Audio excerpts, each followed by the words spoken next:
नाज़रीन, मिल्लत जाफरिया और हुकूमत के दरमियान होने वाले मुज़ाकरात नाकाम हो गए हैं, लेकिन उसके बावजूद हुकूमत की तरफ से एक बड़ी वजाहत आज सामने आ गई है।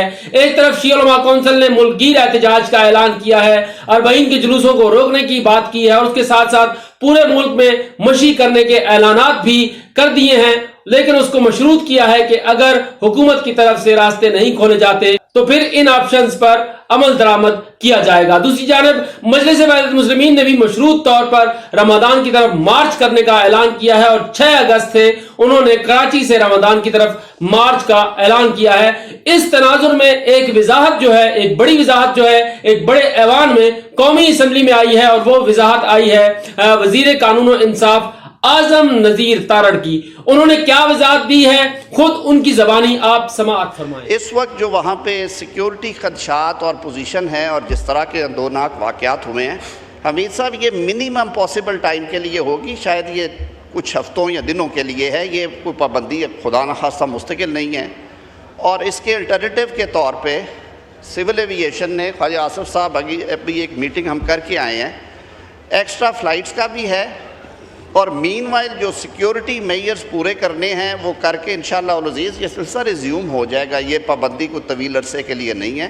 हुकूमत को बिल्कुल एहसास है लोगों के अपने दीनी और मजहबी जो मनासिक हैं उनमें हुकूमत की ये ज़िम्मेदारी है कि उनको सहूलत मुयस्सर करे, मुहैया करे और इंशाअल्लाह हम अपनी इस ज़िम्मेदारी से आगाह हैं। जी हाँ नाज़रीन, ये आज़म नज़ीर तारड़ साहब फरमा रहे थे कि हुकूमत जो है बखूबी जानती है कि लोगों के दीनी और मजहबी मनासिक हैं और उनके जज्बात हैं, न सिर्फ कदर करते हैं बल्कि ये हुकूमत की जिम्मेदारी है कि उनको तमाम सहूलियात फराहम की जाए।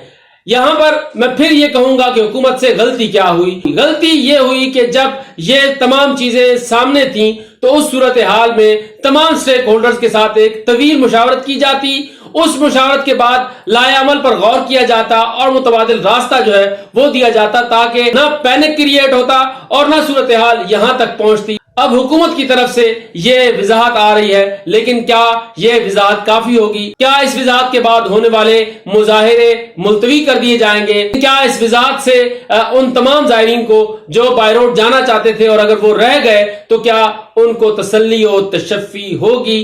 पहले ही जैसे मैंने मामला उठाया था हुज्जाज किराम का कि 63,000 हाजी जो हैं वो फरीज़ा हज से रह गए। इस मरतबा हुकूमत ने ऐलान कर दिया है कि उनको अकोमोडेट किया जाएगा और होप ने भी इसकी यकीन दहानी कराई है कि इजाफी पैसे नहीं लिए जाएंगे। लेकिन जो ज़ायरीन बाय रोड जाना चाहते हैं और अगर वो इस सूरत में रह रहे हैं तो उनके लिए मुतबादिल हल क्या है? किस तरह से ये ज़ायरीन करबलाए मुअल्ला पहुंच सकते हैं जिन्होंने एक एक रुपया, एक एक पैसा जोड़ा और पूरा साल इस इंतजार में रहे कि वो अरबईनिया हुसैनिया जो है वो करबलाए मुअल्ला में करेंगे, नजफ अशरफ से करबलाए मुअल्ला तक वो वाक में जो है वो शरीक होंगे।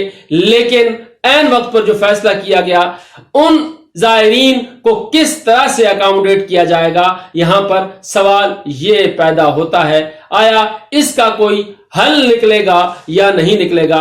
क्योंकि जो ज़ायरीन हैं वो हुकूमत और मिल्लत जाफरिया के जो मुज़ाकरात हुए हैं उन मुज़ाकरात की नाकामी के बाद वो शदीद बेचैनी और मायूसी का शिकार है।